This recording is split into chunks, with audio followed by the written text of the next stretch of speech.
Bat family, and welcome back to Holy BatCast, brought to you by Real Fans for Real Movies. Make sure you visit our website, holybatcast.com, and find us all over social media on Facebook, Twitter, Instagram, and YouTube. Just search for Holy BatCast, and you will find us. If you love the show, you want to help support it, you can do that on Patreon. You can go to patreon.com/holybatcast, and as always, a big, huge thank you to all our patrons. You guys are amazing.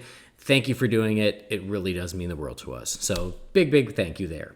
We are part of the Real Fans Podcast Network, so if you're looking for other shows to enjoy, you can check those out at rf4rm.com. And as always, I'm Andy DiGenova. You can find me on Twitter or on Instagram. It's just my name, Andy DiGenova.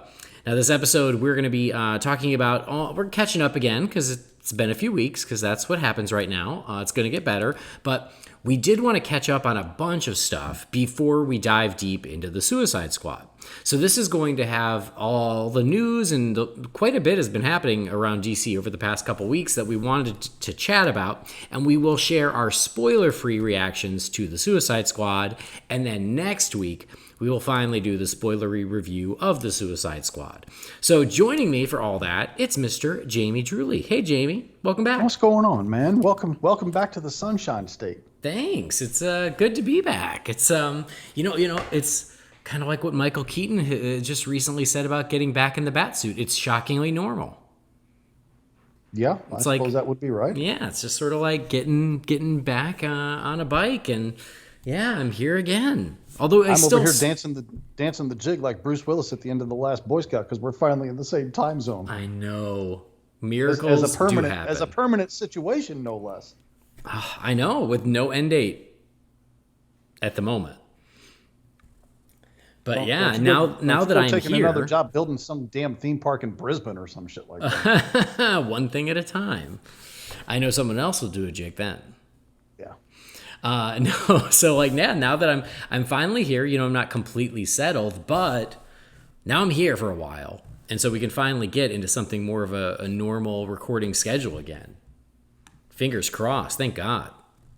As normal as can be, with busy lives happening around as they do. I know. Then we just have to deal with that.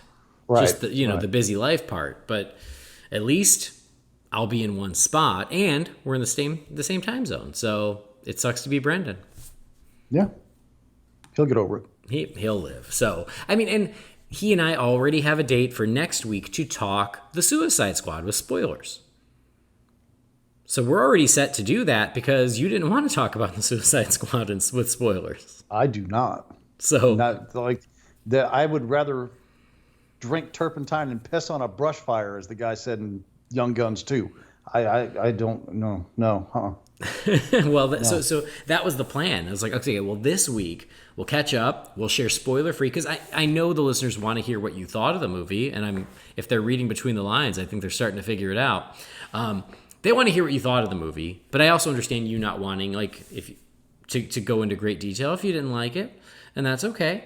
So that way we can kind of do both. We'll get your thoughts this week, and then next week we'll get Brendan's thoughts while we dive a little bit deeper. Yeah, next week I'm sure will be a much more enjoyable episode for fans of this movie, which there are apparently way more of than not. So just to get the unpleasantness out of the way, first of all, I'm going to preface this by saying, if you like this movie or you love this movie, anywhere with it, good on you. I'm glad the movie worked for you.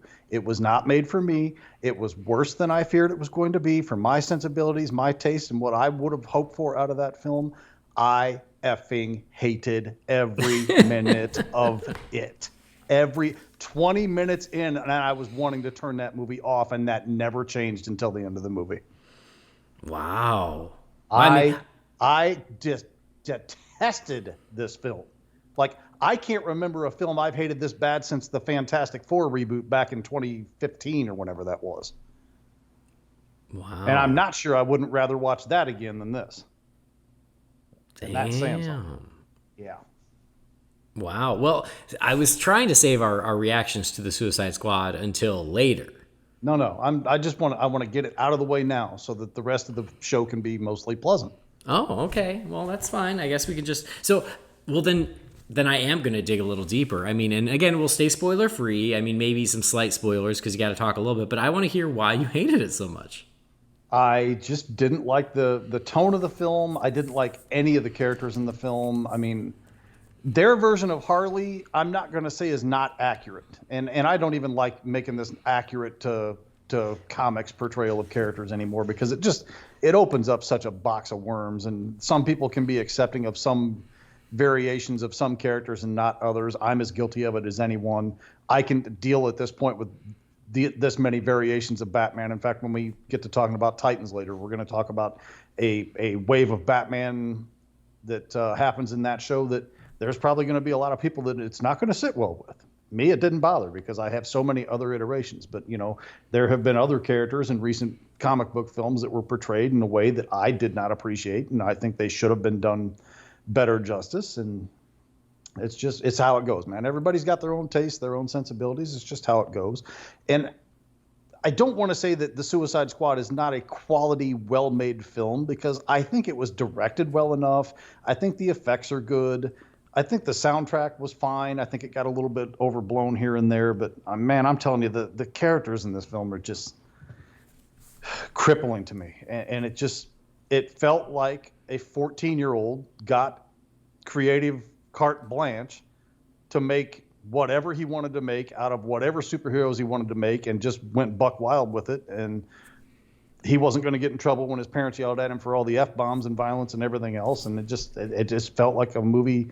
It felt like a James Gunn movie. And that was what I was ultimately afraid of. Because as we mentioned before, I like a few James Gunn movies, but he can get a little carried away in certain directions that I just don't roll very well with. And this just happened to be the prime example of what I was talking about with that. So, did you like it more or less than Guardians Volume 2? Slightly more, but only because I have more investment in DC than Marvel, if that makes any sense. But I mean, I literally have the movies on pretty equal footing, to be honest with you. Because for you, like, I mean, I don't even know where I was going with that. So this...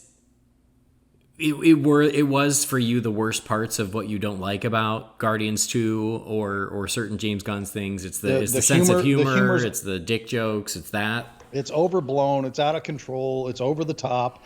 And you know what? A lot of you guys out there, you love that. And I'm glad you like it, and I'm glad this movie exists for you. Just don't expect me to ride this roller coaster with you, man. I don't want to crap in anybody's lunchbox that likes this film, which is why I'm pretty much trying to stay quiet. Like I did with Last Jedi. Like I still to this day despise that movie too, but I think I like this even less than that. Interesting.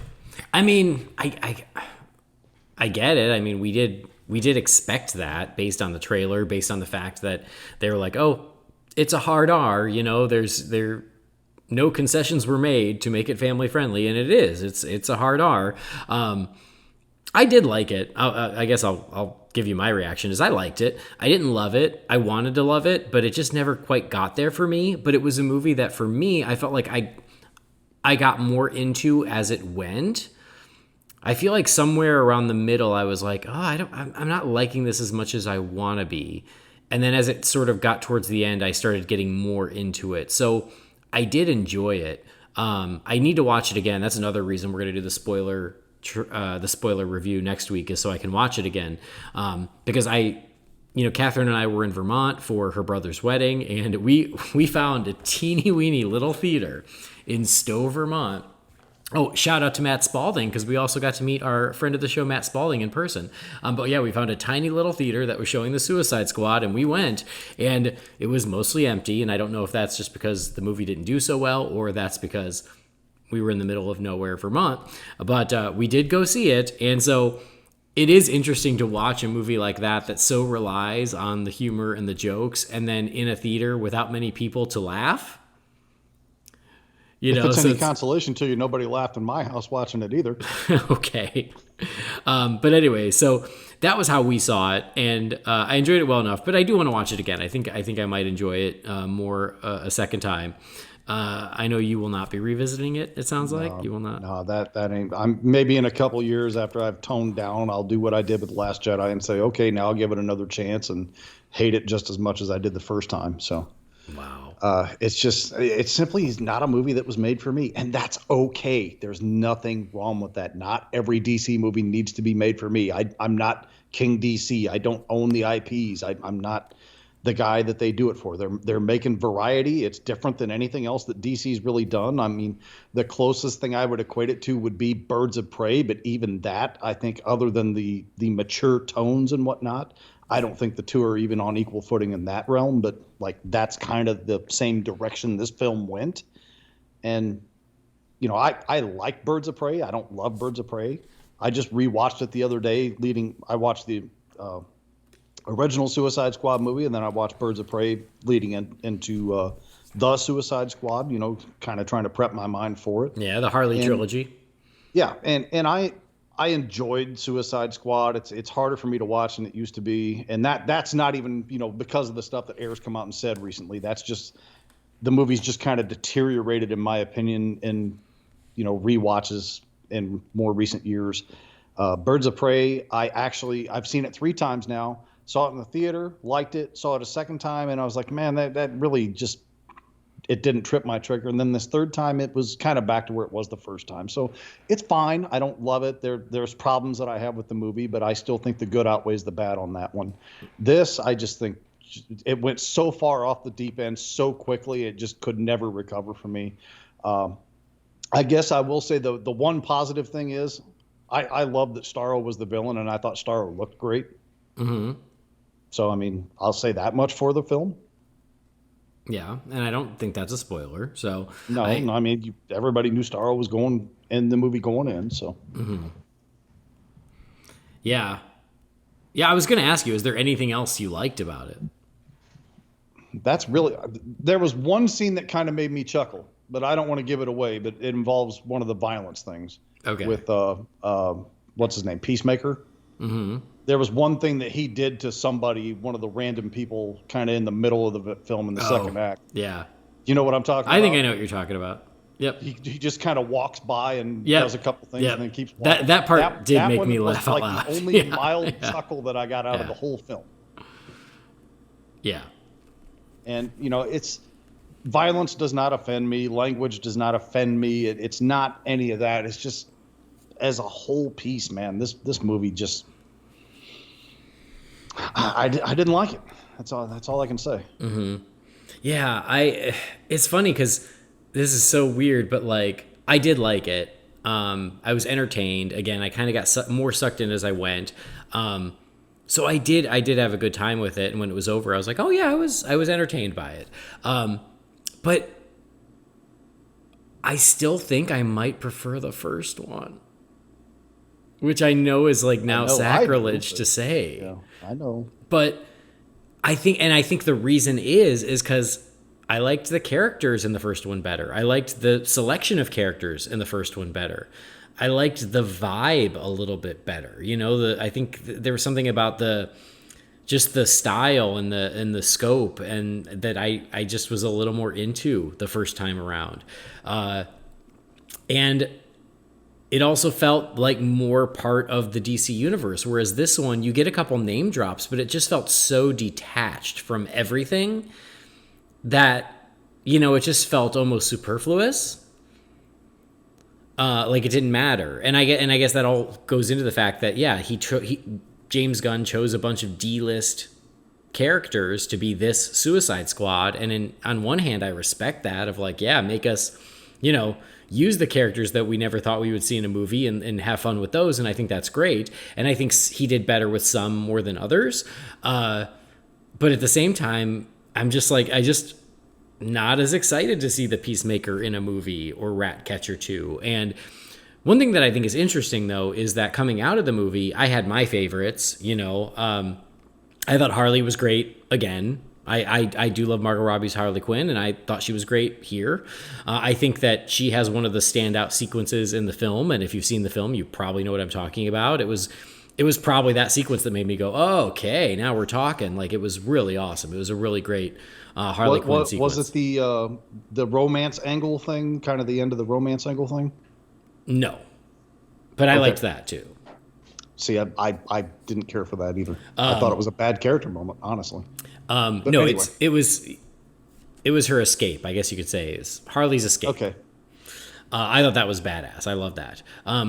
So I love somebody said the other day in the group chat thread that we had going for the movie that there was, and I almost reached through the screen and patted this person on the back because I fully agree. There was not one action sequence in this film that exceeded Birds of Prey, and I don't think Birds of Prey was incredible for action, but.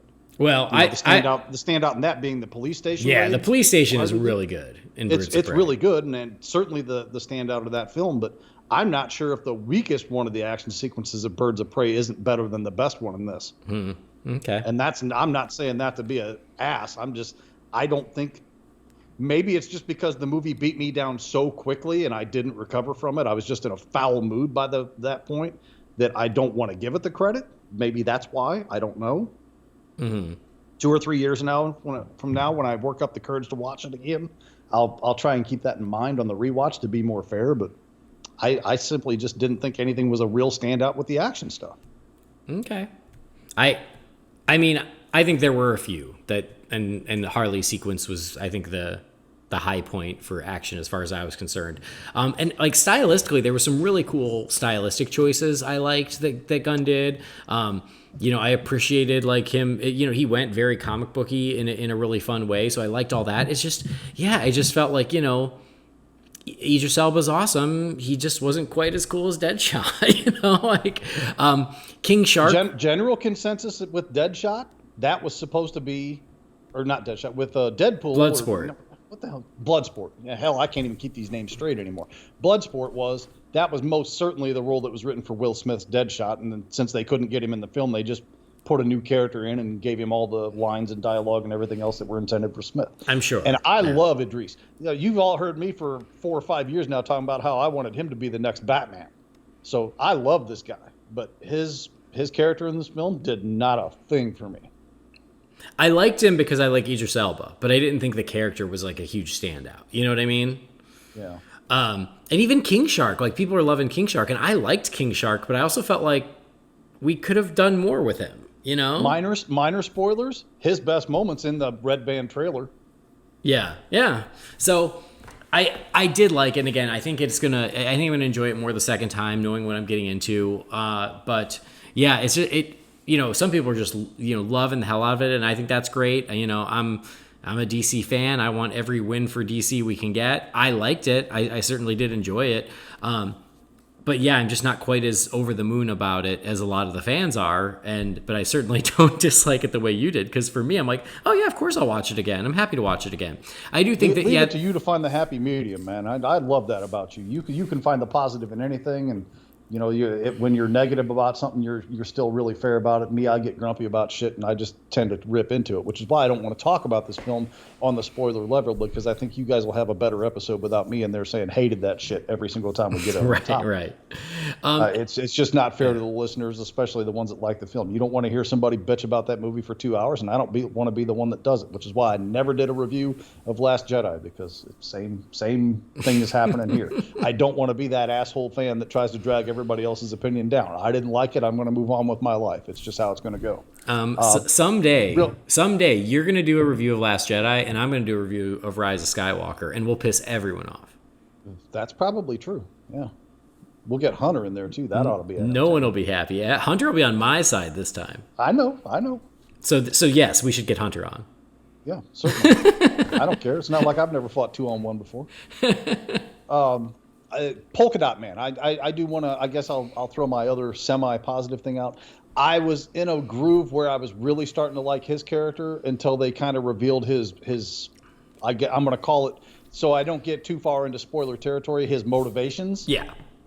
You follow where I'm Yep. at. People who have seen it, I think you know what I'm saying. I couldn't ride with that. It just got so silly for me. I'm just like, nah, forget it. Never mind. I was getting kind of into him to that point. I loved Polka Dot Man. He was my favorite. He's the one I kind of expected to be my favorite, and he was. He delivered. I thought he was great.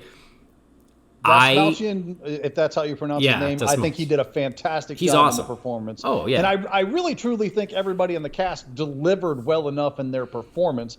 It's just character choices were what I couldn't stand about this film, is what it really comes down to. Yeah. No, I thought Polka Dot Man was amazing. I had no problem with his motivations. I thought that was actually really interesting. But the way they visualized it. That's where I couldn't go on the ride anymore. Yeah, I get it. So, all right. Well, I guess that's spoiler free of the Suicide Squad, or mostly spoiler free. I liked it. For now, it's sitting at like a B for me. You know, like I liked it well enough. It was good. I was entertained. I had a good time. It was a fun time at the movies in the summer. I didn't love it. I didn't think it was anything super amazing. It didn't blow my mind, but I liked it, and I will happily watch it again. What about you? I'm a straight up F on this one. I shouldn't apologize for having an opinion, because I tell everybody all the time, like what you like, dislike what you dislike, never apologize for either. So I'm not going to apologize for giving it an F, but I will reiterate one more time. If you liked or loved this movie, I'm glad. And I'm glad the movie exists for you. It doesn't need to exist for me. It's just that what it really comes down to. Yeah. No, fair enough. I mean, my life is going to go on. I don't need any hate mails or any of that shit. And like most of you could send it to me right now anyway. And I know some of you are screaming in your cars or at your workplace or whatever listening to this episode right now. Cool. I get it. I've been there in these situations before. Go listen to me and Leroy fight about Avengers Infinity War, for Christ's sake. I know what it's like. Yeah. Well, I mean, it's fair enough. And yeah, for everybody who loved it, I think that's great. Like, again, I'll take any win for DC.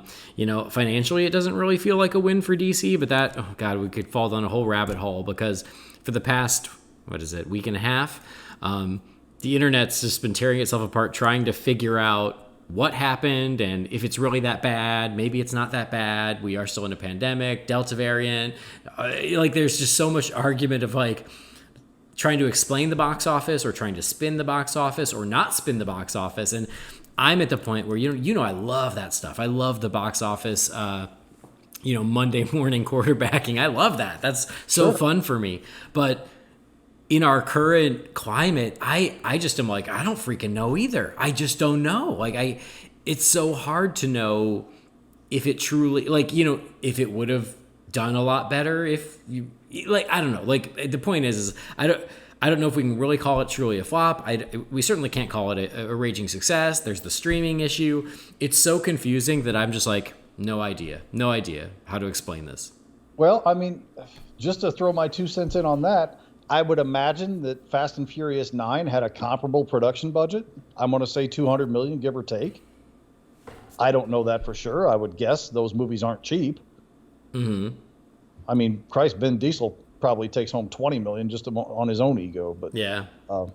And I love Vin Diesel. So, you know, for fans out there, it's not that I'm hating on the guy, but he is an egomaniac. There's no question about it. Oh, yep. The point being, I think I heard, it might have even been you told me that movie cleared $600 million box office gross global. Yeah. Maybe somebody else, I don't know. But, you know, somebody was saying that was a disappointment because the last couple cleared $1 billion. I'm like, $600 million is not anything to slouch at, especially with the current climate in theaters and everything else. And in less than 30 days from its theatrical release, it became a premium rental and is still in premium rental status some 2 or 3 weeks later. So, I mean, people are watching it at home. It's still at the top of the iTunes rental chart every week. So I would think this movie should have been pulling comparable numbers to Fast and Furious 9, although I imagine the Fast and Furious franchise probably has more global general goodwill toward it than DC does as a franchise at this point. But yeah. Well, I will say this. Then again, Joker cleared $1 billion. So what do I know? I'll say this just because I looked it up. Free Guy came out this weekend. Free Guy had a bigger opening weekend than the Suicide Squad. And I imagine Free Guy wasn't a $200 million budget. Probably not. And before you start writing me, but Free Guy wasn't rated R. I know, but the DC brand and frankly, the James Gunn brand now, because of Guardians, should have been enough to break even between an R rating and not. So that's another argument I'm seeing is like, I felt like if the Suicide Squad had opened like around what Jungle Cruise did, which was, I think was like 32, I'd go, okay, you know, fair enough. But it didn't even do that.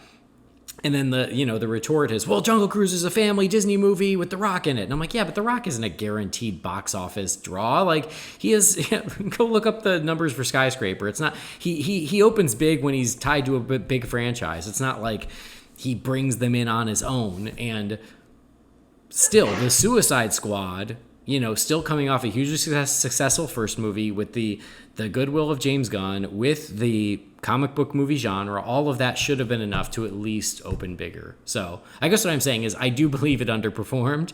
It's just so hard to tell how much of it was the streaming issue, how much of it was the Delta variant. I just don't know. I'm going to say it's just the perfect mix of all. Yeah.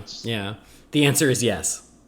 Right. I think it's the R rating. I think it's there are some people that just plain didn't like the first one that well, so they're not going to probably pay money to see the second one because they may not recognize the difference between David Ayer and James Gunn. They just see, oh, here's another Suicide Squad movie with Harley Quinn and Flag, and I didn't like the last one, so I'm not going to pay to see this one. I'll wait till it's cheap rental or something. Who knows? Just I don't know. I just it's dangerous territory to tread in pulling an R rating on a $200 million budget. And I know there's people out there in their cars and their workplaces, whatever else, with earbuds in screaming at me for that, but it's true. And I'm not saying that the rating would have made enough difference to make this a bigger success, but it had some factor of effect on it. I know that much. Yeah. Yep. All right. Well, there you go. The Suicide Squad. I liked it. Jamie did not. And we'll see what Brendan thinks next week. So tune in next week. We'll talk about it then. Don't go away, though. We have plenty more to talk about. I was trying to save this to the end, but oh well. Jamie jumped to it. But there's plenty more to talk about. I wanted to get it out of the way. I didn't want to spend the next 90 minutes talking to you about all this stuff that I mostly like, and then get to that and go to bed grumpy tonight. Yeah, for sure. So real quick, couple little quick news items. Starting with comic books. First thing, Robins. All of the Robins, or a collection of the Robins, are getting their own miniseries coming very soon, actually, in a couple months. So Robins is a 6-issue miniseries starring Dick Grayson, Jason Todd, Tim Drake, Stephanie Brown, Damian Wayne, and Carrie Kelly's the leader, right? Carrie Kelly does not seem to be in here. I'm sorry. Ain't that a bitch? So this is going to be written by Tim Seeley, illustrated by Beldemar Rivas, and worth mentioning because I was like, oh crap, that's awesome. That sounds great. It's going to be digital first, but it's going to be on DC Universe Infinite first for free for subscribers. So it'll be hitting that on October 26th and then coming out in print a few weeks later on November 16th. So I thought that was worth mentioning because, I love Robin as much as I love Batman, and I love a lot of the Robins, and so I was excited that, we get a little Robin team-up book. I think that'll be really fun. I like more of those characters you rattled off than I don't, so I think I'll check that out when it hits DCU. Well, yeah, and especially I'm paying for DC Universe Infinite. I'll use it. That'll be great. Like I said, if you're reading 3 comic books a month, you're ahead of the game. And then along with that comic book news, James Tynion IV, who has been writing the main Batman book, which has been getting mixed reviews, and I enjoy it, but I do understand, the people who don't. He has announced he is going to be leaving the series after issue 117. He'll also be leaving the Joker on issue 14 because he is going to what is it? Substack is the name of this company where it's creator-owned books. So he'll actually be working on his own things that he will get to own as opposed to writing other characters. So he's taking a break from superheroes, and he did say he has a great relationship with DC. He's not ruling out future projects, but you get it. Like if you want to go out on your own to something that you're going to create that you'll actually be able to own, as opposed to working for a large company like DC. I get it. So anyway, thought that was worth mentioning too. Have you been keeping up with the book? Mostly. I'm probably running about a month behind. In fact, I went to the shop the other day. I go about once every other month and pick up my books, but I had to go this last week because Batman 89 came out. So I think I'm 2 issues behind on it, but okay. Mostly current. And I like what he's doing there. I mean, I think it's the best Batman I've ever read? No. But as somebody who was never a fan of Tom King's run on Batman, prior to that for, what was it, 94 issues or something like that. Mm-hmm. The change of pace to a writer whose stuff I generally like was a good transition for me. I've read other stuff that I liked a lot more than what Tynan's doing, but I've read a lot of stuff that I liked a lot less. Like about 90 of the 94 issues I just mentioned, I liked a lot less than what he's doing. So I don't want to see him go, but, you know, I'm sure some other very qualified, very talented writer will step into the shoes. I mean, everybody wants a shot at that title, right? Everybody wants to be the writer for Batman. Mm-hmm. So I'm sure they'll find a competent and talented writer to take his place.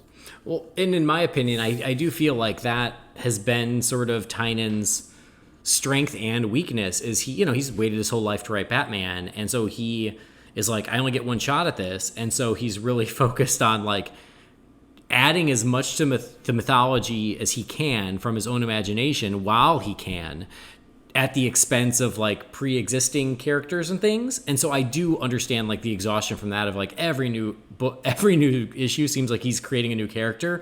And like, I respect the creativity that he has so many ideas for new Batman characters that they're just constant, but it does get a little exhausting where you're like, it'd be great to spend some time with the Riddler or whoever, Sure. He's just so focused on his own characters. And I think that has, like I said, it's been the biggest, touch point there.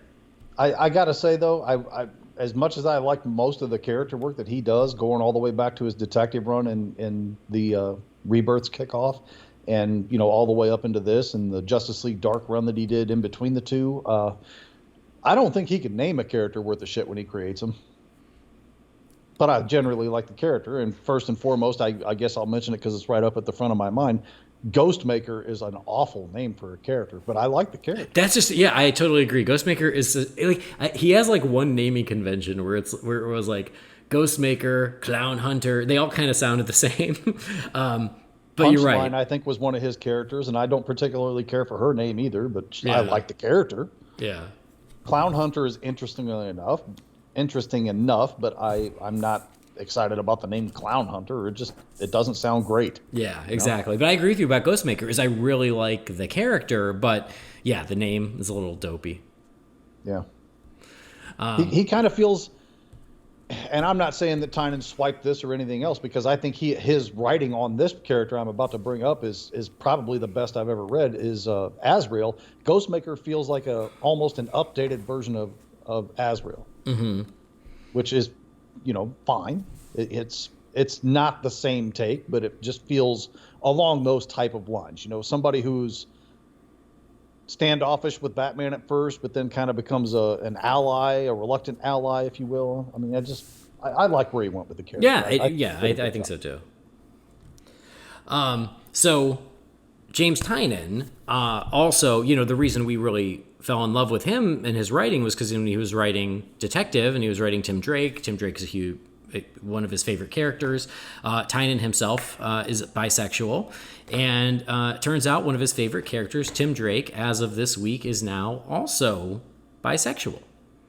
And I always respected that about Tynan's creation of Ghostmaker, is he created a bisexual, I guess I'd call him an anti-hero. He's kind of a hero, but he also, does things sometimes the wrong way. But anyway, the point is, Tynan himself is bisexual, and so he wanted to see more bisexual representation, and so he created Ghostmaker. And then, as it turns out, one of his favorite characters, who he has written for years, Tim Drake, has now, as of last week, come out as bisexual. Strangely, though, that was not Tynan's writing. It came in the Batman Urban Legends line, and it was written by Megan Fitzmartin. But this is something that it's been teased for a little while. I've seen a lot of fan speculation for quite a bit that this was going to happen, and everybody was sort of waiting to see if DC would, for lack of a better term, have the guts to pull the trigger and make it official, or just leave it under the surface. But sure enough, it happened. So in Urban Legends, I think it's number 6. Let me see here. Yes, Urban Legends number 6. The end of the Tim Drake arc, he realizes he has a crush on a boy, and he accepts a date with the boy. And so this was all over the news this past week, is Tim Drake's sexuality.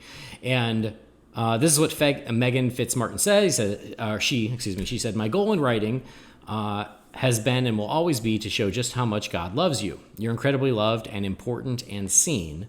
Forever grateful to be trusted with Tim Drake and his story, and honored to work with the amazingly talented Belen Ortega and Alejandro Sanchez, who was the artist and the colorist, respectively. So this was out there all week, and before I say my piece, Jamie, what are your thoughts on this?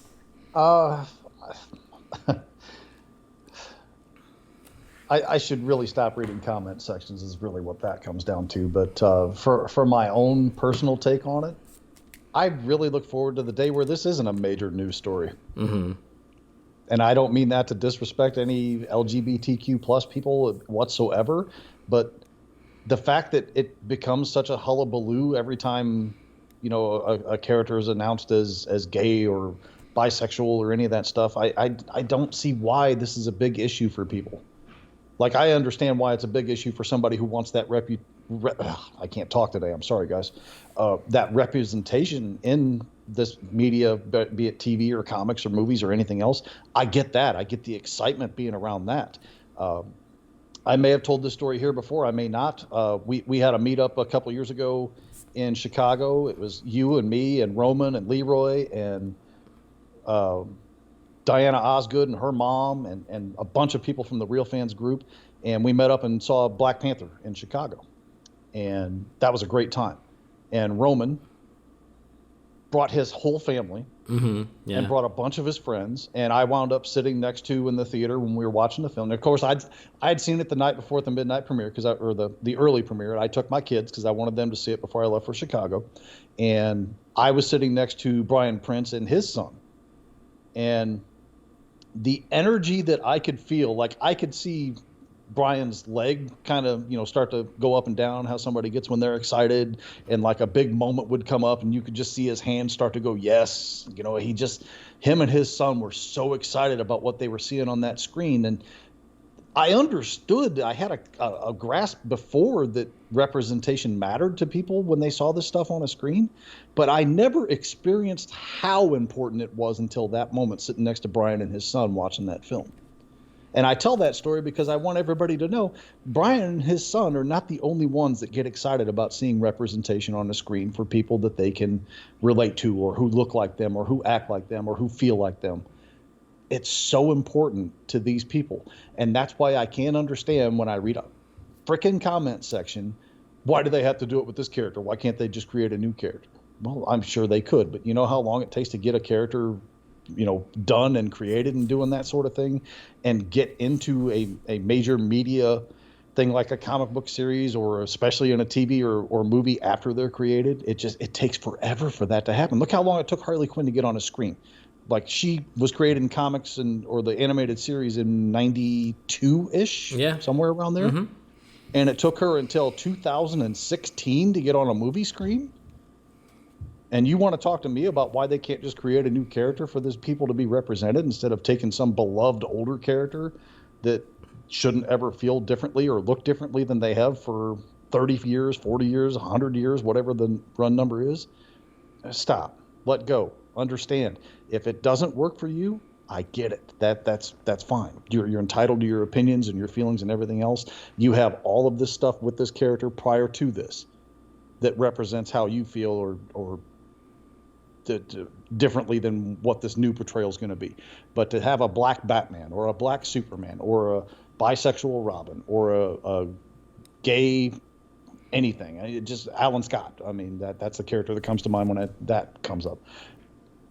Understand that there are people out there who are like that, who feel like that, who act like that, who look like that, who see this character that they've known maybe their whole lives, and now all of a sudden this character is made to show them or a piece of them on a page or on a screen.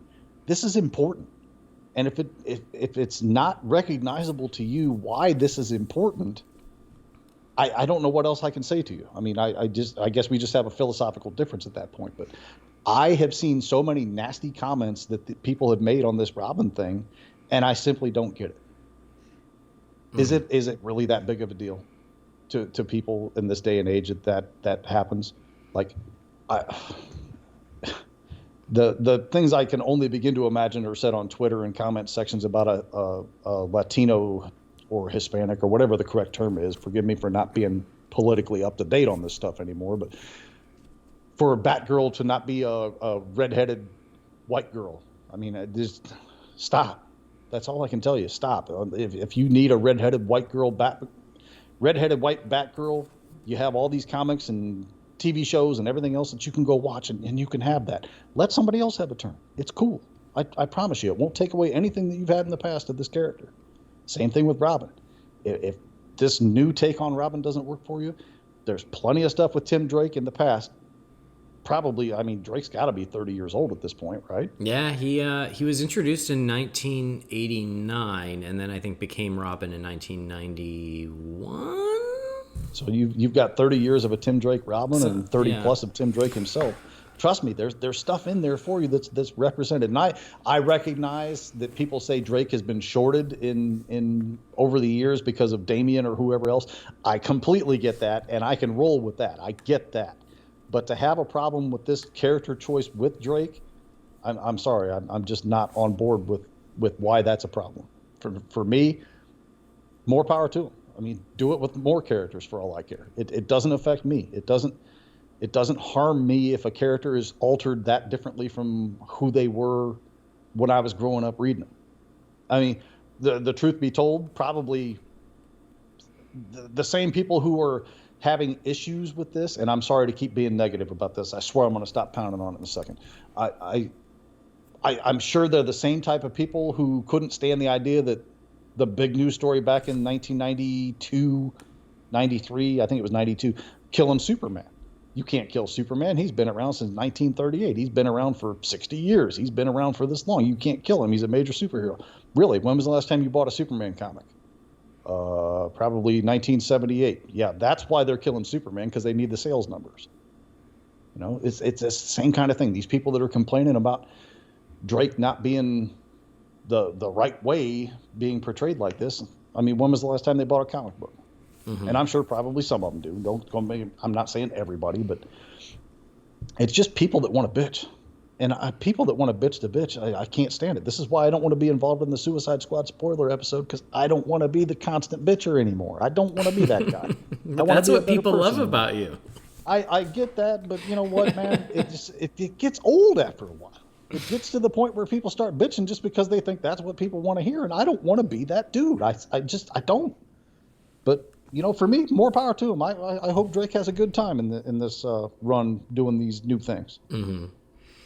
Yeah, I have quite a bit to say. So give me 1 second. I just have to grab my soapbox. Hold on. Let me grab my beer so I can get in this. Let me get that in place. So yeah, I guess I should warn people in advance. I have a lot of thoughts on the Tim Drake sexuality thing. The first thing, just to address some of the points that you brought up, is James Tynion did just create a bisexual hero in Ghostmaker, and that's great. And he exists, and hopefully he will have some longevity, but who knows? Who knows? As soon as Tynion leaves DC, maybe Ghostmaker goes with him. Maybe we never hear of Ghostmaker again. It's hard enough to create a new character, but to create one that's going to have the longevity and long life of some of our most beloved comic book characters, that is lightning in a bottle, and you hope that it happens, but there's no guarantee that it will happen. I'll give a slight side note to that. If anybody remembers comics back in, I think it was probably the early 90s, like the big deal was the Heralds of Galactus, and like in 1 year, like 4 new Galactus Heralds showed up, and I can only even remember one of their names at this point, but like everybody was rushing to the comic book shops to buy these because they were supposed to be the hot new characters, and I don't think a single one of them survived in continuity more than a couple of years, if that. So. Yeah. I did go to the comic shop earlier today to pick up my in-print copy of Batman 89 because I've been traveling, and they did not have the Urban Legends comic. The guy even said, he goes, "Oh, it's already going for like $25." I was like, "Really?" He's like, "Yeah." I'm like, "Oh, well, that was fast." Okay. I have it digitally, but that's not quite the same. But obviously there's some interest there. But I mean, I'll start out by just saying I think it's great. For me, being a lifelong Tim Drake fan, it makes sense for that character. It doesn't feel like changing a character we've known for 30 years. To me, it feels like an evolution of a character that we've known for 30 years. Because, he's always been an ally. He's always been open to it. Like, the detective run where they had Bunker on the team, and Bunker was a gay character. Tim Drake, like, there was so much in that book about Tim Drake just learning about the queer lifestyle and the queer culture, and there were always like steps towards it. And him being open to a relationship with someone of the same sex, it doesn't betray any of that 30 years of history of the character. Like, he and Stephanie Brown's relationship is still valid. That still happened. That's still true. Those feelings are still true. This is not a contradiction to any previous relationships that Tim Drake has had in his 30 years of being a comic book character. This is just an evolution of a character. So I like that they found a way to kind of make it an evolution, but still maintain everything that came before.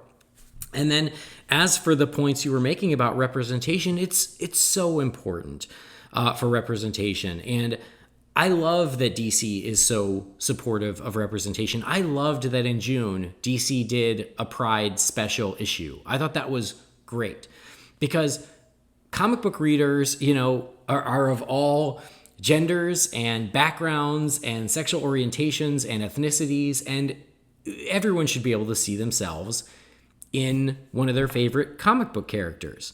And so the male bisexuality is a very underserved portion, I think, on the representation spectrum. Like, we've had Constantine, and I feel like it's pretty much only been Constantine up until recently.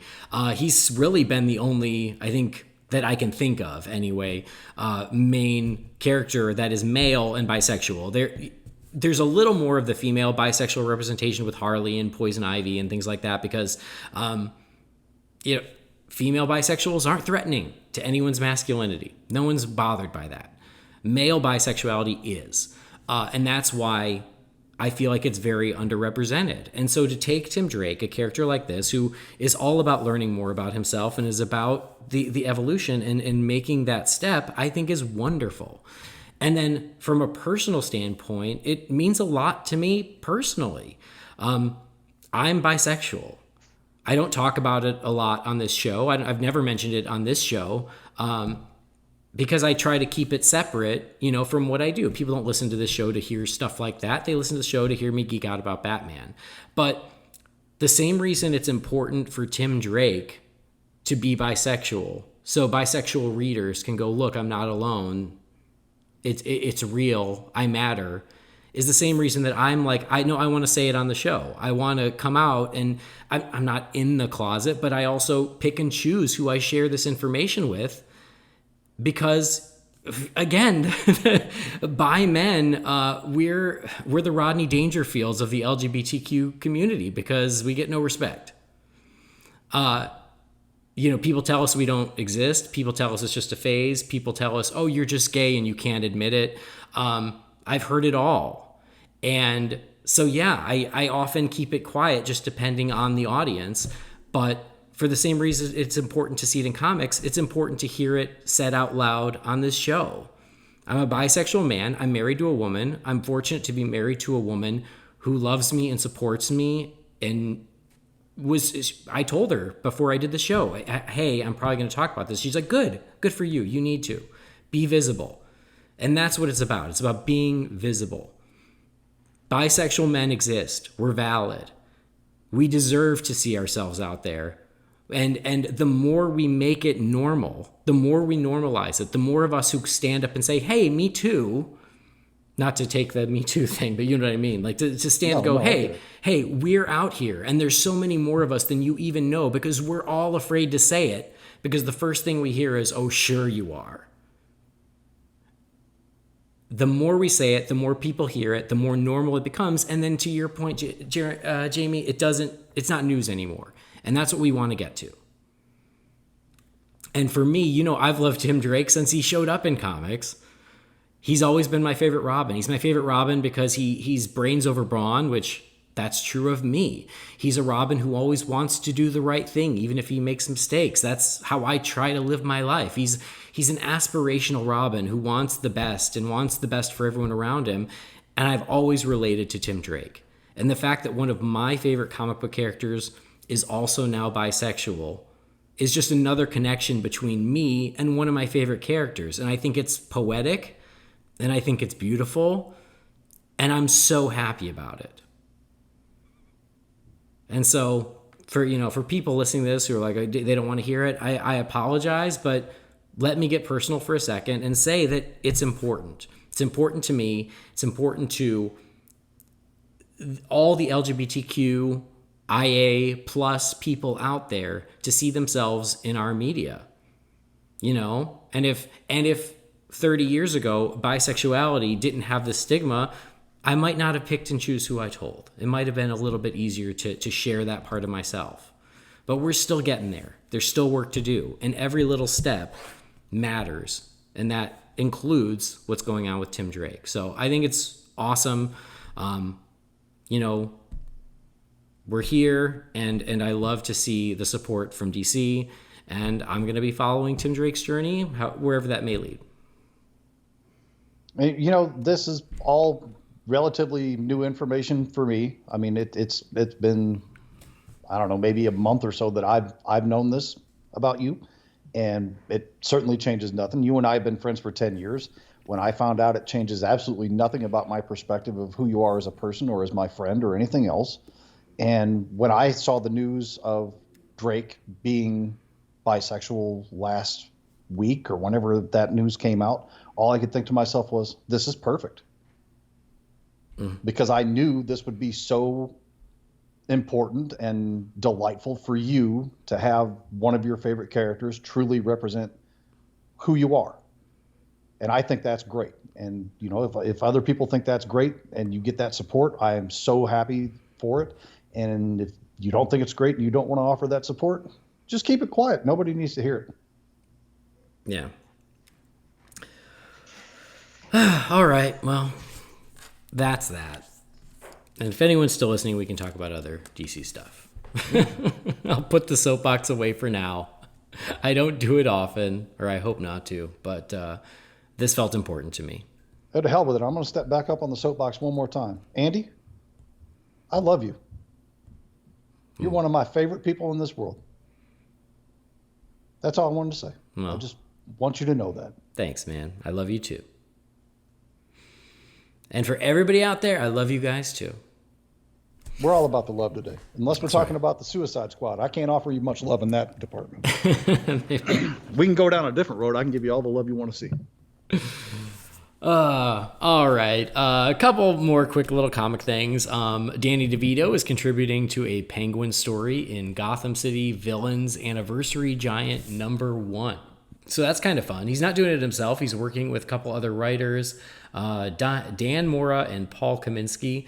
But that's pretty fun. We know that he loved playing the Penguin. You can certainly see it on screen. Whether or not you like that version, totally up to you. But he loved playing it, and I just think that it's so cool that almost 30 years after he played the part, he's now still adding to the legacy of the character. I think that's great. And there's no announcement anywhere of whether or not he's writing any kind of story on his version of the Penguin, or if it's more of like the mainline continuity Penguin. It doesn't say. My guess is it would be more of the comic book version, but it'll be interesting to see. I mean, that's just it. I'm interested either way. It's just I was curious if they were going to try and do some kind of a side thing before he came across the path of Batman in Batman Returns or anything like that. Any which way you look at it, I'm intrigued. I mean, DeVito's done some movie scripts and such, so I mean he's got writing background. So yeah, I'm for it. Yeah, I think it'll be really fun. It comes out November 30th. And then we mentioned earlier Titans. So yeah, you were talking about Batgirl. Like, if people are upset to get a Latina Batgirl, we've got a Caucasian redheaded Batgirl on Titans right now, or I guess I'll say Barbara Gordon, previously Batgirl. So Titans has come back out. We've got the first 3 episodes on HBO Max. I watched them just before we started recording. I think we also should you watched all 3 of them today? Yeah, I watched all 3. This long? Holy cow. I know. Well, I've been busy. I'm trying to catch up on everything. That's true. So, spoiler free. We'll go spoiler free because there's a lot to spoil on Titans, at least for the first 3 episodes. Spoiler free for now. I would love to do like a season wrap up when we get to it. But yeah, what are your overall spoiler free thoughts of the first 3 episodes of Titans season 3? Okay, so everything that I said about the Suicide Squad, photo negative, polar opposite, exact 180 on this. Because I love this. As far as I'm concerned, 3 episodes, actually 8.5 minutes into the first episode of season 3, I thought the show was the best it's ever been. And now that I'm wrapped for the first 3 episodes, I'm still holding that same opinion. Wow, I am really impressed by Titans this season. Awesome. Yeah, I mean, it is really good. They're taking some big swings. So I feel like, I think it's been true for Titans since the beginning is it helps to think of it as its own thing, its own version, right? Elseworlds, if you will. Elseworlds, as we all like to say. Elseworlds, if you will. That always helps because they do some pretty drastic things here, but it's really good. It's really compelling. There's some great Titans superhero stuff, which, we'd all been asking for. And we get some of that where you're like, all right, now we're talking, but not at the expense of, the overall dramatic story and what's happening. And, it's not a spoiler to say the Red Hood is here making things tough on the Titans. And, oh man, he's already a bastard, sure enough.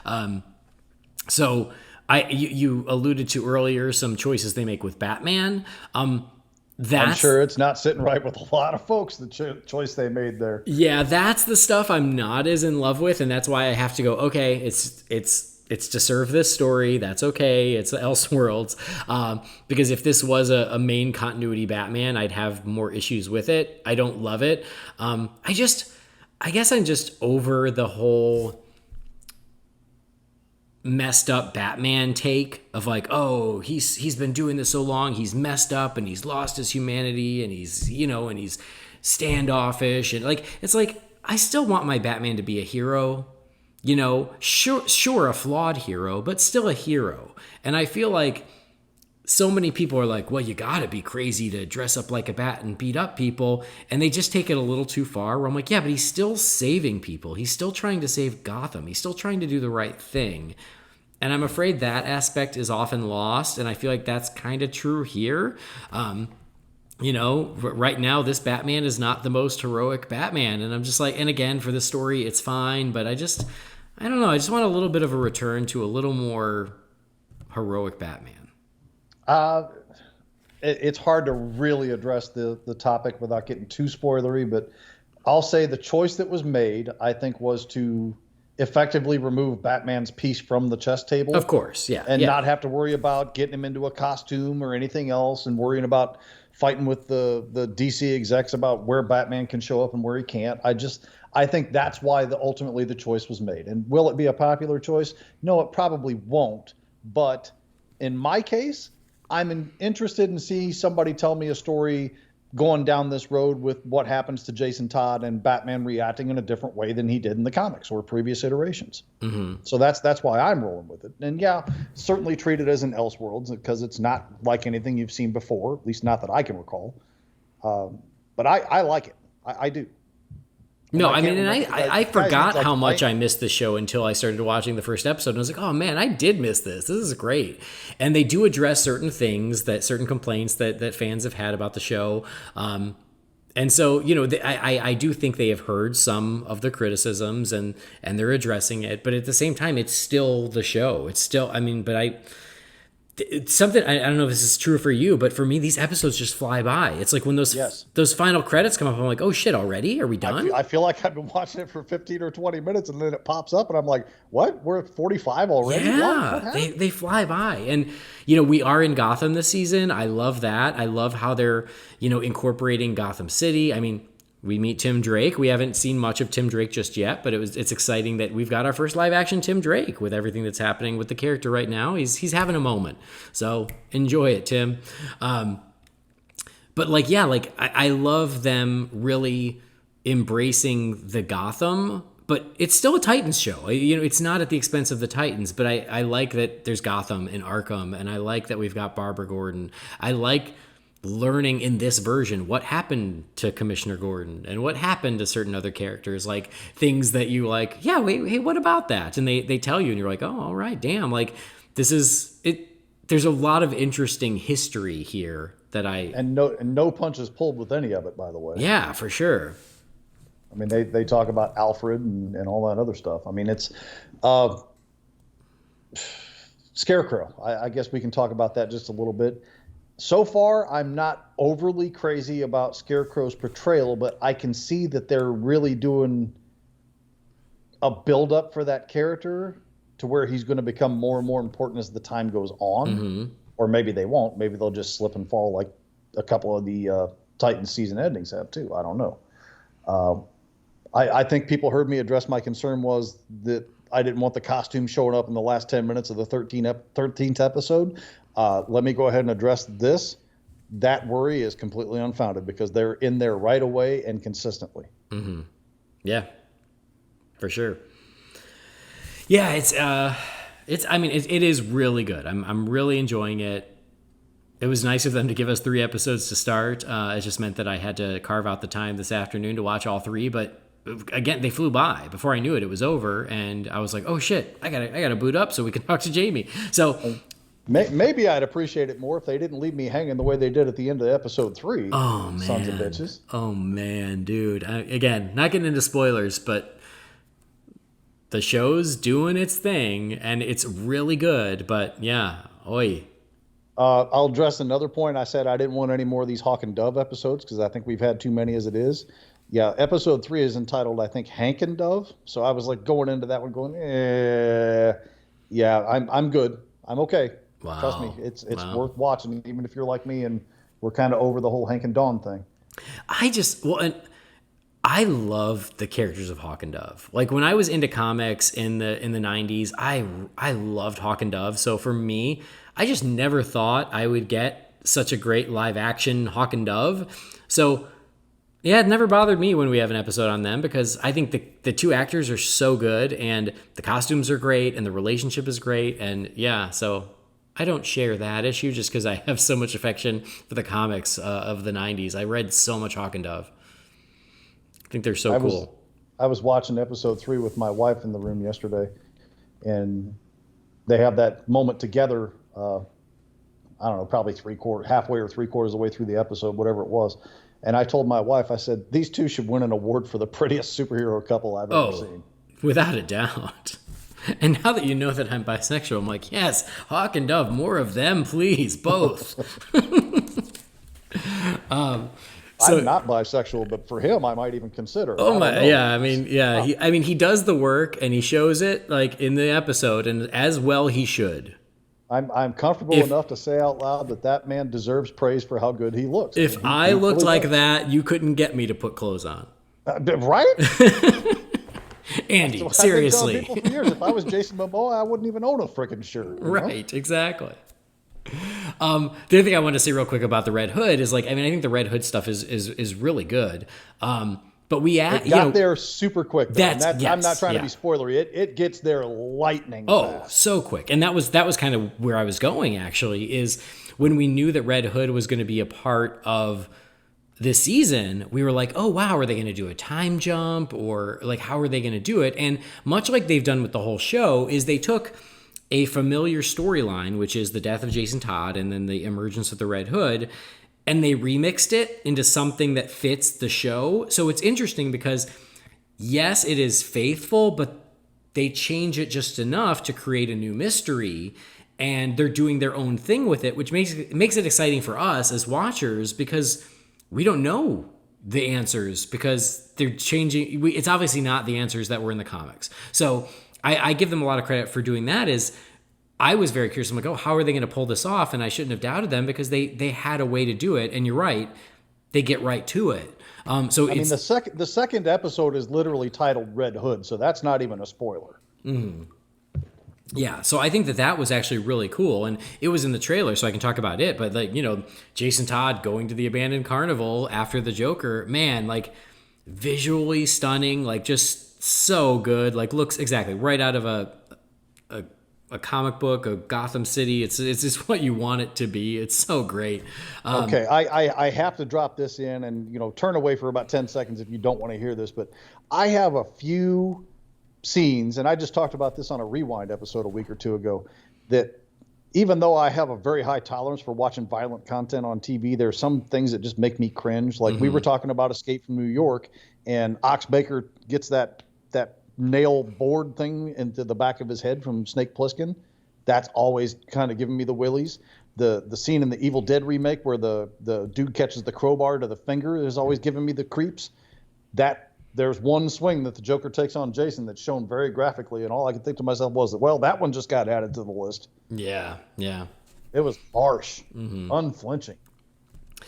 Yep, agreed. So, yeah, I mean, so far so good.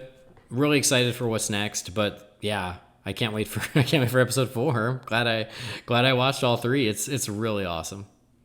Scarecrow's really my only question mark at this point. Like he could really go either way. He could either be great or he could be awful. Yeah. And he's really teetering on that fence right now. So I'm along for the ride, curious to see where they go with it, and most of all, I hope they stick the landing on this end of this season. Totally. Yeah. I really like the performance that the actor is giving for the Scarecrow, but no, that's great. Don't get me wrong. Yeah. I'm not disrespecting that at all. It's just some of the character choices being made for him are much like the Batman thing we briefly discussed. They're not going to be very popular with some people. Yeah, definitely. All right. Well, that's Titans. And then we mentioned the Batman 89 comic. I want to talk about that a little bit. That one, I also want to wait till we have all 6 issues and then do a full episode just dedicated to the entire story. But it came out. It was big news. And so I wanted to at least get, our first initial reactions of it out there. And I know Brendan can't wait to talk about it, so we'll have to make sure that we work it out with him when we dive in deeper. But Batman 89, number 1, did you pick that up? I did. And I opened it with my wife sitting next to me while we were puppy sitting the other morning.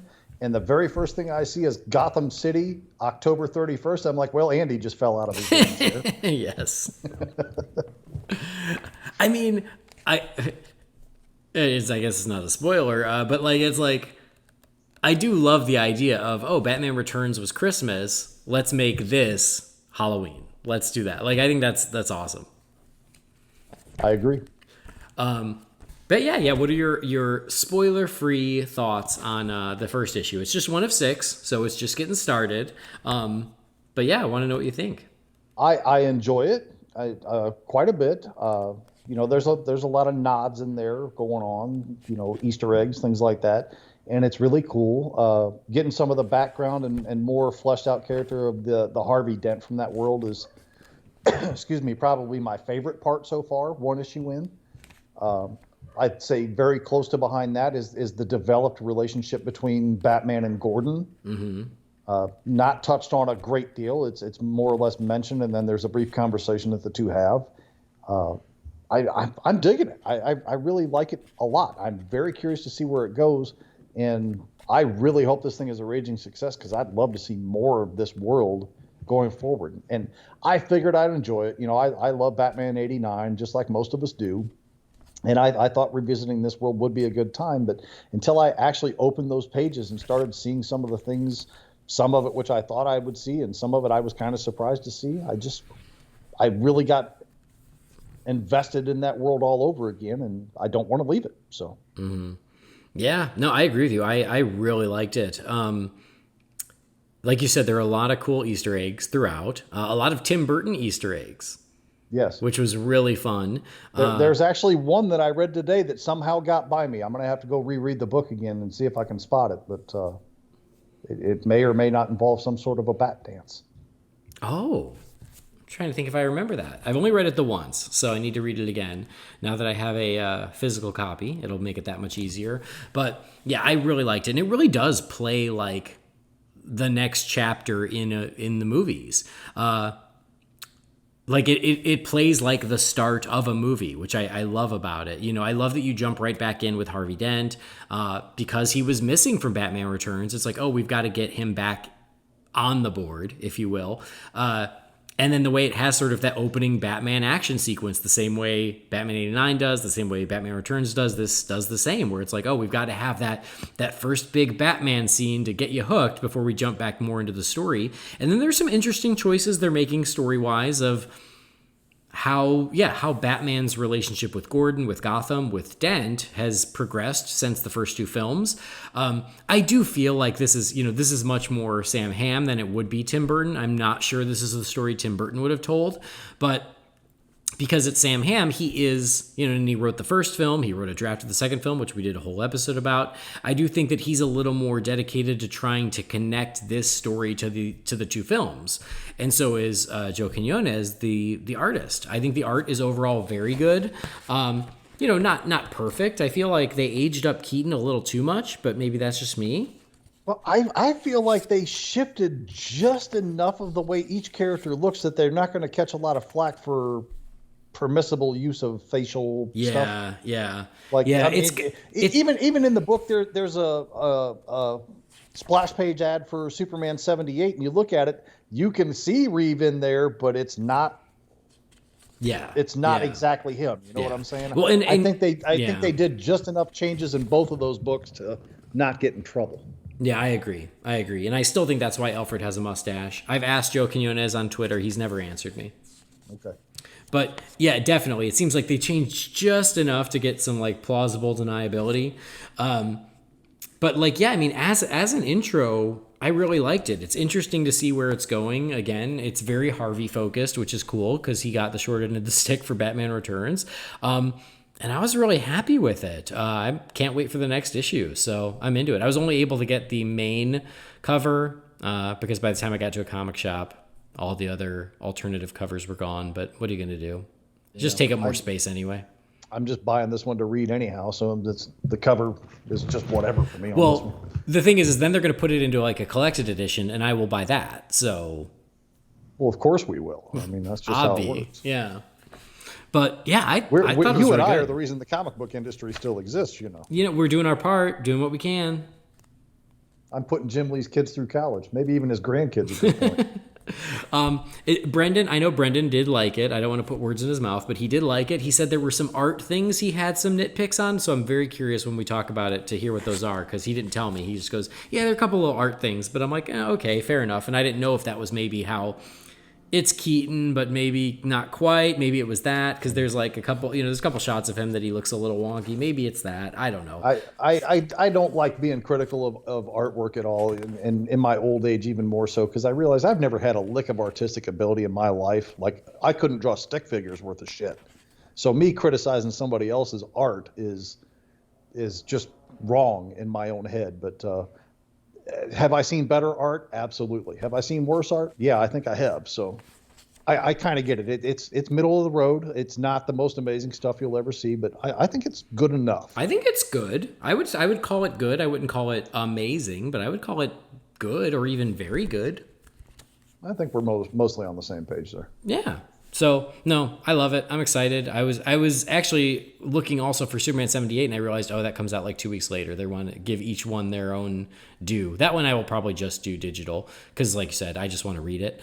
But this is Batman 89. I'm gonna throw every dollar I have at whatever they'll let me. I got Superman 78 hitting my pull list, so I'll be right there to get that one too. For sure. So, anyway, exciting. Again, tune in, stay tuned. We will, once the story is over, I want to dedicate a whole episode to breaking it down. And, I did tweet this out, which you didn't see because you're off of Twitter because you're a smart person. But I bought it, but I didn't read it. I waited like a whole 24 hours to read it until I could read it while listening to the score. My man. Yeah. Got to do it right. So, and it was worth it. And for whatever it's worth, as I was reading it, the score was playing in my head. Does that count? It's a start. But it was I'm nice. serious about that too. I'm not making that. I'm sure you're not. I completely believe you. Oh, I picked up the book. I have my own little reading chair that has like my table next to me with my books, and I have my coffee there with me because my reading time's always in the morning before everybody else is up. And I picked up the book, and all I hear was da na na na na, and I was like, yes, let's do this. Okay, I got to say this real quick, and then we'll move on. So, I just got to Florida a couple days ago. So last night we went over to Michael Lyons' house. I know that guy. Yeah, and it was just my birthday a couple days ago, and so it was like a little mini birthday party. So me and Catherine went over and spent the evening with Michael and his wife Michelle, and we walk in the house, and Michael's wearing a Batman '89 T-shirt that has Keaton as Batman and Nicholson as the Joker on it, and he's playing Batman '89 on the TV. Yes. And I was like, oh, I feel so welcome. And he's like, yeah, man, happy birthday. It's all about the theming. And so when we sat there and we hung out and we half watched Batman Returns, and then half of Batman Forever, because like one just led into the other. So we had the first 2.5 movies just on in the background as we were visiting and talking and catching up. But it was quite a magical Batman belated birthday party. Okay. So is there a better human being on earth than Michael Lyons? I don't think so. I don't think so either. Yeah. But I will never forgive the two of you for having me just down the road from a bar that was themed to Indiana Jones's pilot from Raiders of the Lost Ark, and you two took me to eat sushi in a bowling alley. Oh. I'm never going to let that slide, ever. You make a very valid point. You can blame him for telling me about that. I'm like, why did you take me to the bowling alley? But we could have went there. I mean, to be fair, there isn't like meals there. It's like little small bites, and we were getting dinner. We could have got churros and just walked in there and ate them. That's true. Well, gives you an excuse to come back, and then we will take you. Fair point. Because it is really cool. All right, well, it was great to revisit Batman '89 via comic book, and we're going to revisit Batman '89 on the big screen with The Flash. And so Michael Keaton has been doing interviews. I'm not even sure what he's doing interviews for. I'm not paying attention. But, of course, if anyone, any sort of journalist or interviewer or blogger gets to sit down with Michael Keaton, they're going to ask him about Batman. Of course they are. And knowing that he's going to be playing Batman again, they're going to ask him about that. So we got some really cool quotes from Michael Keaton about returning to the cowl in The Flash. Most of these came from Collider. So this is what Collider said. They asked him, what was it like? Oh, new movie, The Protege. Okay, I had not even heard of that. So that's why he was doing press. He has a new movie called The Protege. The more you know. Anyway, but of course, he's like, I'm here to talk about The Protege. And they're like, that's nice. Now about Batman. Because that's how it goes. They said, what's it like putting on the costume all over again? And he said, weirdly and ironically easy. It was a little bit emotional and just a rush of memories.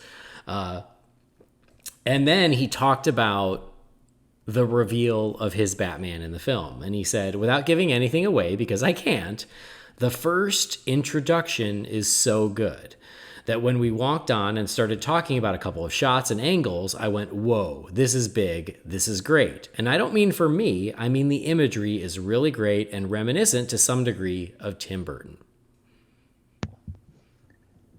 All I've had in my head all the time since it was announced, I'm still not a firm believer the movie will happen, but if it does, I've always had it in my head that Barry is like somehow investigating some scene or something, and he's, the camera's like looking over his shoulder, and you just see him kind of do that slow descent with the wings spread out behind him, like he does in his intro in Batman '89. I mean, to me, that just seems so perfect. How do you not do it that way? I'd buy that for $1. Yeah,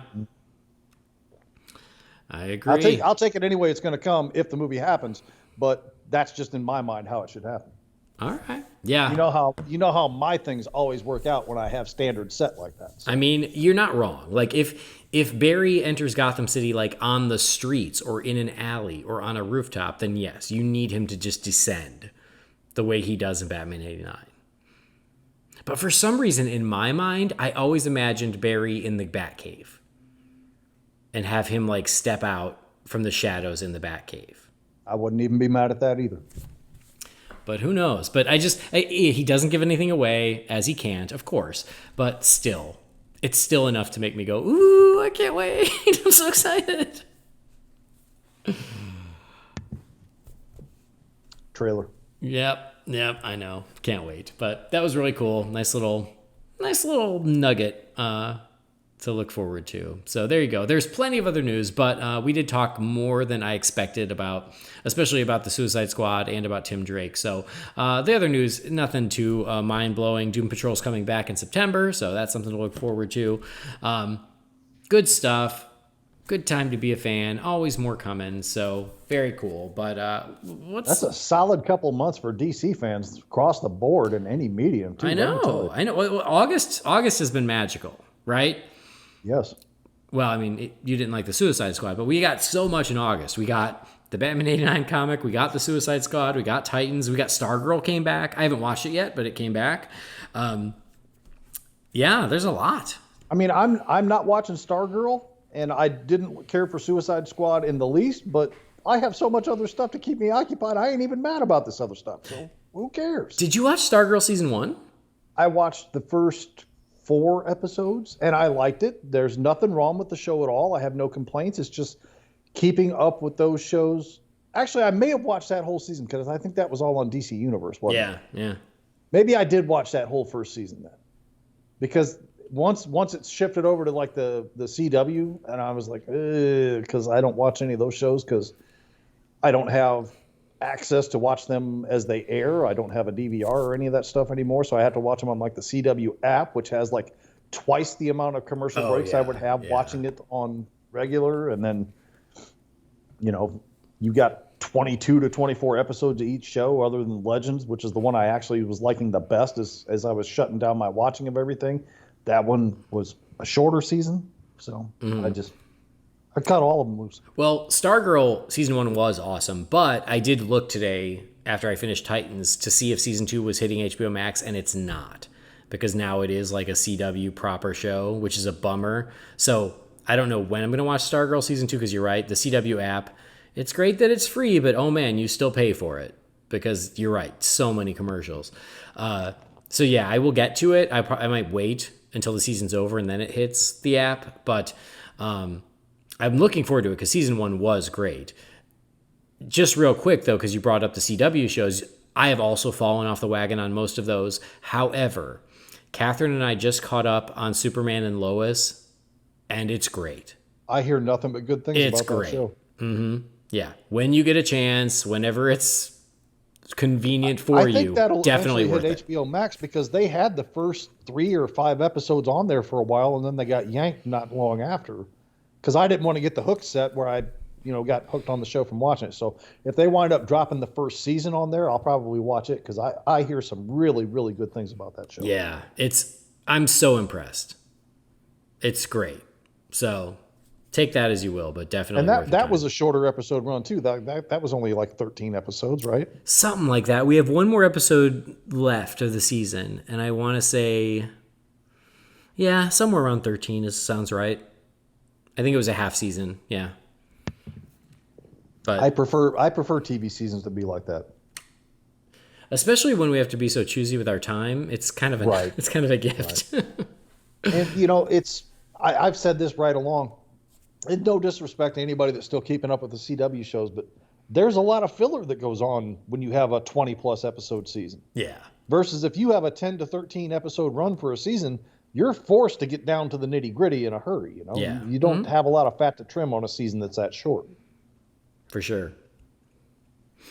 All right. Well, there you go. That'll do it for now. Again, next week we will dive into the Suicide Squad even deeper with Mr. Brendan Lowe. But we're not going to say goodbye just yet because, as always, we've got to crack open the Wayne Manor mailbox. It's time again for the Wayne Manor mailbox. You've got mail. Darren. What is a letter for me? Maybe temporary. She wrote a letter. You're one hell of a messenger. This is all, Master Wayne. All right, this is our pal Tom Fallows. It says, hey guys, hope you're doing well, and Andy has all moved into his new home in Florida.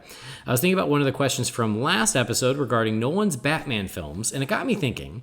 After The Dark Knight, Nolan was hesitant to come back for a third film. If he hadn't returned for Rises, do you think that iteration of Batman would have stopped at Begins or Dark Knight? Or would they have kept the same continuity and carried on without Nolan? Thanks again, Tom Fallows. Interesting. Well, I'm not moved into my home in Florida, but I'm at least in Florida. And hopefully I will be within my permanent home in about a month. So thank you, Tom. That's an interesting question. What do you think, Jamie? Do you think if Nolan didn't come back for Dark Knight Rises, do you think they just would have stopped, or do you think they would have gone on without him? The first solo superhero movie to crack $1 billion at the global box office, no chance in hell do they stop right there. Okay. Interesting. I think they would stop. No, I really don't believe they would. I just feel like their relationship with Nolan was so important, especially then. I know that right now it's still like now it's gotten a little strained because of the streaming issue. But I don't know. I just feel like they wouldn't have wanted to piss him off at that point. Well, I mean, I get that perspective, but money talks. Yeah. And that's really what it comes down to. And I know Nolan is a cash cow for them in most fronts. I mean, Tenet being an exception, but different times. First of all, a lot of people want to talk about how the ending of Dark Knight Rises happens, and Batman wouldn't do this, wouldn't do that. I've said right along, Nolan did that just so nobody else could come in and play with his toys. That was his world. He developed it. He created it. His team. He didn't want somebody else coming in there and monkeying around with what he built up. So that's why it has the more or less definitive ending that it has, in my opinion. Yeah. My opinion. I didn't talk to Chris on the phone about it. It's just my opinion of how it went down. But the enormous success of The Dark Knight, there's simply no way in my mind that they don't do it, even if they do piss him off. Mm-hmm. Yeah. All right. Anyway, Tom actually continued. He said, sorry, I have another question. I was thinking about characters like Spider-Man, Batman, and Superman, and how their origins are so ingrained into public knowledge that we don't really need to see them anymore. Do you think that Robin would fit into this bracket? Do you think we could have a film where Robin is just there, or would we need to reintroduce him? Thanks for the great podcast, guys. Tom. All right, interesting. What do you think, Jamie? Do you think that people know Robin's origin well enough you wouldn't need to tell it? I think we're far enough removed from any kind of a movie origin, especially. I really think they would at least do some kind of a flashback or a retouch. They may not have to do a whole movie centered around it or anything, but I think they have to at least freshen people's minds. Mm-hmm. And being the fact that you almost always see the murder of the Waynes in some fashion or another in a movie involving Batman, I mean, assuming we're talking about, the Dick Grayson, Flying Graysons thing, I think it has to be touched on at the very least. Yeah. I agree with you. I do think you could have a movie where Robin is just there. And I think people would just accept it. Because, I mean, look at Batman 66. They never go into Robin's origin. He's just there.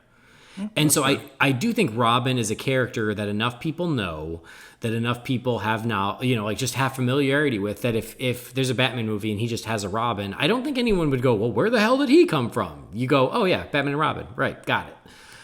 But to your point, I do think that you'd still probably want to throw in a little something to explain it, a flashback, a conversation, just something, in case people don't know it, because I don't think everyone automatically knows the origin. I just think that you don't need to make the movie about that. Yeah, I think that's fair enough. Yeah. All right, next question here is from Steven. It says, hey guys, I hope you're well. Congrats to Andy on your wedding. Brendan, I hope that fatherhood is going well. And Jamie, it's always great to hear you. Apologies if this has already been asked, but excluding Batman the Animated Series, what are your favorite animated opening credits? For me, it's Young Justice, Under the Red Hood, and The Batman Season 1. Also an honorable mention to the Long Halloween opening. Look forward to hearing your reviews on The Long Halloween and The Suicide Squad. Bat Hangers Forever, Steven. Thanks, Steven. That's awesome. Speaking of The Long Halloween, I just got my copy of Part 2, so I cannot wait to watch it. I have not watched it just yet. So what do you think, Jamie? Favorite Batman animated opening? of some sort. My brain, as soon as he asked the question, immediately went to the opening of Batman the Brave and the Bold, where they switched it to the Joker. Ah, okay. You know the one I'm talking about? Yeah, I forgot about it. I've but just yeah. always thought that was fun and a good time. So, for lack of something better to have off the sleeve to go with there, I'll go with that one. Yeah, exactly. I had to think about it too. Because a lot of the animated films have really cool, like, credit sequences. Yeah. They're really neat. I guess the next one in my brain would be Mask of the Phantasm, and that's more just because I love that music so much than it is that I think the animation is so incredible. That's true. Is like the Mask of the Phantasm opening is great because yes, the score is great, and then it's the only time you get that computer generated Gotham, so that counts for something. Yeah, I have to rewatch The Long Halloween, but I do remember liking it, so I think that's probably a good one. I also agree with you about The Batman Season 1. That original theme song for The Batman is so good. The one that The Edge did, and then they replaced it, I think, on Season 3, and I was like, no, this is not as good. The original one, really good. So yeah, I'll say that one too. I'm sure there are others, but man, I'm drawing a blank because I don't necessarily know all the movies well enough to like just pull one out. All right, next message is from Ian Jacobs. It says, hey, not sure when you'll get to this or if Jamie or you will discuss the Suicide Squad, but I've got to ask. This is a little spoilery, but I'll just say on a scale, I'll change the wording a bit. On a scale of 1 to 10, Jamie, how happy were you with the fate of Pete Davidson's Blackguard? Congrats on the wedding and the move, Ian. I wasn't sad about it. I guess I'm not really in love with anything about the movie, but I wasn't sad about that. On a scale from 1 to 10. Scale of 1 to 10, like 10 being the most happy about it? Yes. Probably like a 9.7 maybe. All right. Do you hate guess. Pete Davidson? Is that? I'm not a fan. Okay. I'm not. Yeah. I mean, I'm not going to say I hate the guy, but like I just the couple times I've seen him on SNL, he just hasn't done anything for me, and Yeah. he just looks like somebody I want to choke. And I know in my pursuit to be a better person, I shouldn't have anybody that I just want to choke because of the way they look. But somehow he still manages to make me have those feelings. Yeah. I get that. Like I think he seems like a cool guy, but I've never understood how he's kept his job on SNL. I don't know. But I don't know anything about him as a person other than apparently like his dad was a firefighter who lost his life in 9/11. Well, he seems like a perfectly nice guy to hang out with. But yeah, just like he's sort of just employed on SNL to show up on a Weekend Update every once in a while and just rant about something. Like it's like, yeah, it's just anyway. I don't have strong feelings about him either way. That's the best thing I can say. Lorne Michaels must like him. That's the best thing I can say. Yep. All right, next message is from our old pal Mark Jurasevic. It says, hey guys, congrats to Andy on the marriage and congrats to Brendan on the new addition to his family. I wish you and your families the very best. Question, if the Affleck version of Batman is continued after the Flash movie, but they need to recast him, who would you choose as a replacement? I would choose Anson Mount, who is about to voice Batman in the Injustice animated film. He was most recently Captain Pike on Star Trek Discovery and its upcoming spin-off, New Worlds. He has the intensity and physicality to pull it off. However, my first choice would be Scott Atkins. He's a real martial artist, former stuntman, and has the acting chops and Batman-like looks and moves to pull it off. Jamie, I recall you being a fan. On that note, what are your favorite roles of his? I rate the Ninja and Boyka movies as his best, and I love Accident Man and the recent Debt Collector movie and its sequel. Would you consider doing a Best of Atkins episode on Real Fans? Cheers, Mark. Thanks, Mark. So, Jamie, I guess the first question is Scott Atkins. Like, I know the name. I know he's a very talented stunt guy, but I don't know enough about which specific movies are his. So I haven't seen a lot of movies where he's featured as the lead. I know he's got a handful of them out there, but I just haven't kept up with a lot of them. Andy, I guess the thing you would probably know him best for would be he was the end of the movie Deadpool in the yeah. X-Men Origins Wolverine. I remember that. He's a very gifted martial artist. The guy's very physically talented. People might recall me saying that I wanted him to be Affleck's stunt double for, after Affleck got the part. I'm like, this guy's perfect because he kind of looks like Affleck and he's got the martial arts skills and everything else. And of course, Richard came out and blew everybody's expectations with that. So, obviously hats off to Richard, which, man, you talk about a cat with an IMDb that'll just make you puke if you try to read it all. I was watching Live Free or Die Hard the other night, and guess whose name showed up on the stunt credits for that? Richard Citrone. I'm telling you, that guy works nonstop, man. That's the hardest working dude in Hollywood. The Rock, no disrespect to him, but I think Richard's got him at this point. But anyway, Scott Atkins is a very physically gifted guy. And in an ideal world, if Richard isn't going to get the full part, I think my mind immediately goes to John Hamm, and has since the suggestion was put to me way back when they said Affleck was going to step out of the part. Mm-hmm. Yeah. I think they look enough alike. They have enough of the physical attributes that are similar, and the age and whatnot. And if Richard would not return to stunt double him, I would say Scott Atkins would certainly be my choice to do it. So as far as favorite Scott Atkins movies, man, like I say, I haven't seen enough of his feature films or films where he's the feature lead to really get detailed on that. I've seen a couple, but not a lot. So I don't really know what my answer would be for that. Yeah. I love the idea of Anson Mount. I haven't watched a lot of his stuff. I know who he is, though, because he was in the Inhumans, right? Like, he was the main guy in the Inhumans, and then he's been in Star Trek Discovery. So he certainly has the looks for it. So I think he would be really good. I agree with you about John Hamm. Like, yeah, if you're looking for someone to be the Ben Affleck replacement, you want someone who's in that same age bracket, someone who's a little older, to make that be. So, yeah, I think that's a good idea. Just because I have no other thoughts. It was someone who was in the running way back when, and oh my God, the name is escaping me. Thorin Oakenshield. What was Thorin Oakenshield's name? I can't remember. Oh God, Richard Armitage. Thank you, Richard Armitage. Yeah. Because minus all the dwarf prosthetics, he looks like Bruce Wayne. So.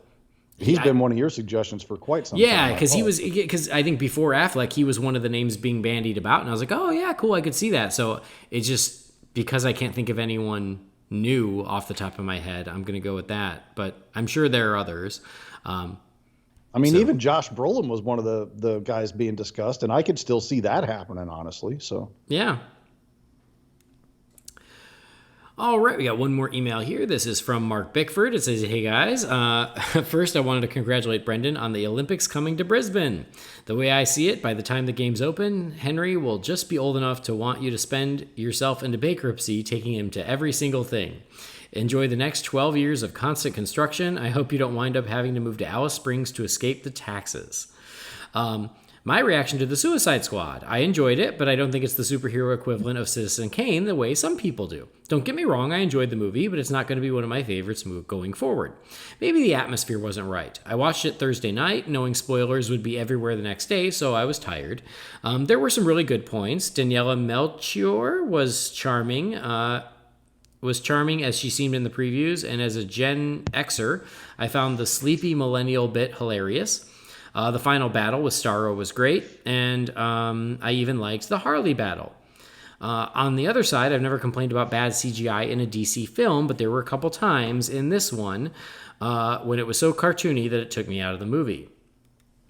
And I can only hope, I'm not going to, spoilers, so I won't say that, but I only hope that certain things can be reset in the future. I'll say that.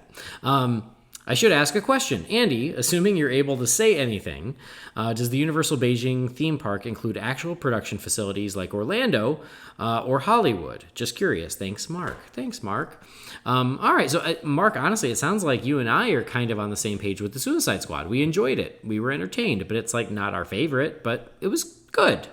And then as for your question, I can say this. It's a theme park. It's not an actual working movie studio. I think that's okay to say.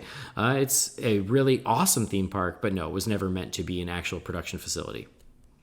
But thank you for the email, and thank you to everybody for the emails. The next one, again, will be the spoiler-filled reaction to the Suicide Squad with Brendan. So if you've got your Suicide Squad-directed questions, send those to holybatcast@rf4rm.com, and we will talk about them next time. But that's where we're going to wrap up this one, Jamie. Good job. Why, thank you. It was a good time. Fun to be Couple back. beers, got the windows open, Yeah. nice summer air. Gets me away from the puppies for a little bit because, man, they're adorable, but they're nuts. Right. Good to be back. Good to catch up. Hopefully we get back into a rhythm here, getting these episodes out. It'll be terrific. And same time zone, man. How delightful is that? Same time zone. You just had to be patient for how long has it been now? 7 years? Let's see. This podcast started in 2013, and I jumped on toward the end of 2013, so about 8 years. Yeah. Wow. But yeah. And we've had good. some bouts where you were in the same time zone, but it's never been a consistent thing until now. Yeah, it was always when I was visiting out here for whatever reason, or here for, Or here. stranded here because of some pandemic. Exactly. So, all right, now I'm stranded forever. Cool. I'm buying a house, so I'm committed. That tends to keep people anchored. Oh man, so much adulting. I'm tired, dude. Go read some comic books and drink some hot cocoa. I'm gonna watch some cartoons last night because we're buying Wait, a house. you're in Orlando, not hot cocoa. Go get a nice cold butter beer, and then I will. text me and tell me how wonderful it was because I haven't had one in almost 3 years, 2 years, 2 years. You're due. Yeah, last night we were hanging out with Michael. We were talking about houses and like building a porch and a patio, and I was like, "This is too grown up. Can we talk about the Flintstones after this?" Anyway, my cousin, who's the travel agent that always sets up all of our stuff for us. That's what she does for a living.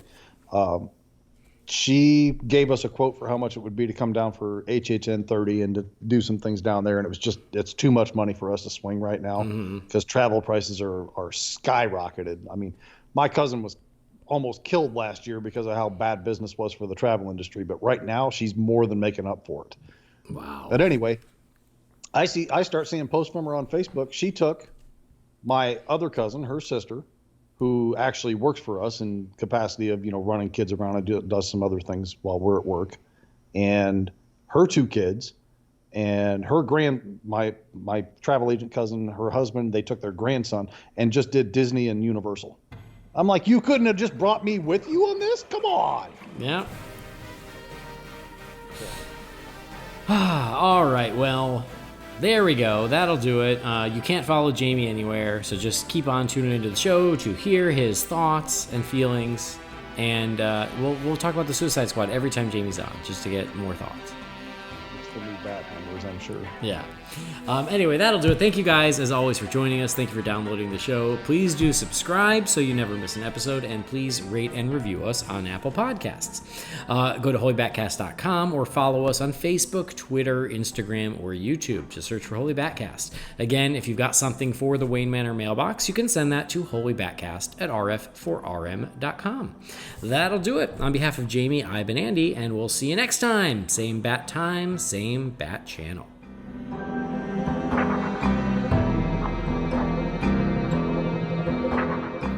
Holy Batcast is not affiliated with Warner Brothers or DC Entertainment. The views and opinions shared by the participants are theirs and theirs alone and do not represent the companies or organizations they happen to work for.